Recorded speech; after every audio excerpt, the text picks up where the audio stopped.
Alors, dans cet exercice, tu dois colorier l'étoile. Donc, tu vois à côté des exercices A, B, C, D, E et F, tu as des étoiles. Donc, tu colories l'étoile si la phrase est complète et bien construite. Rappelle-toi que pour qu'une phrase soit complète et bien construite, elle commence toujours par une majuscule et se termine par un point. Dans cette page, tu ne feras pas l'exercice numéro 2 par toi-même. On va le faire en classe, ensemble, en grand groupe. Alors, tu passes directement au numéro 3. Dans le numéro 3, dans chacune des phrases, je te rappelle qu'une phrase commence par une majuscule et se termine par un point. Je te demande de souligner la lettre majuscule en vert et d'encercler le point en rouge. Alors, dans chacune des phrases que tu vois dans le texte, tu soulignes la lettre majuscule en vert et tu encercles le point en rouge.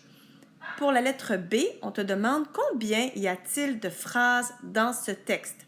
Alors, tu comptes le nombre de phrases et tu m'indiques le total de phrases dans le petit carré. Pour le numéro 4, écris le point final dans chaque phrase. Alors là, tu vas lire le texte et à la suite de la phrase, tu dois mettre un point. Pour t'aider, commence par repérer les lettres majuscules. Tu pourrais, par exemple, les souligner et ceci te donne un indice que peut-être ta phrase est terminée. Donc, tu dois écrire le point final dans chaque phrase. Dans cette page, le numéro 5, qu'est-ce qui ne va pas dans les phrases suivantes? Écris le problème que tu perçois.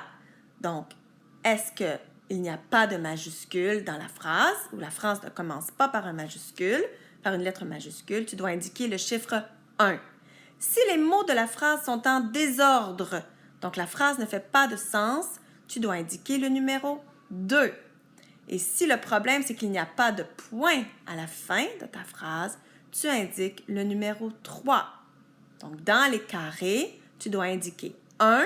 Si le problème, c'est qu'il n'y a pas de lettre majuscule pour débuter la phrase. 2. Si ta phrase est en désordre. Ou 3. S'il n'y a pas de point à la fin de ta phrase. Dans le numéro 6, écris les phrases suivantes en ajoutant la majuscule et le point. Alors, tu dois retranscrire la phrase, réécrire la phrase en ajoutant la lettre majuscule et le point.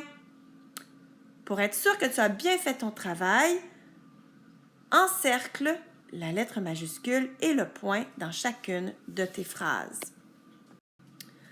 Pour ce dernier exercice, tu dois replacer les mots dans le bon ordre. Tu as des indices, c'est important d'y porter attention.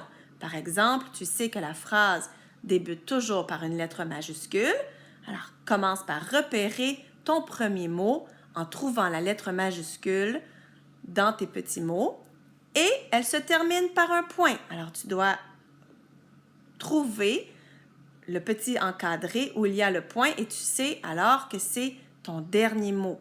Tu dois placer les autres mots pour faire du sens dans ta phrase. Relis-toi comme il faut pour être sûr que ta phrase fait du sens. Tu es capable.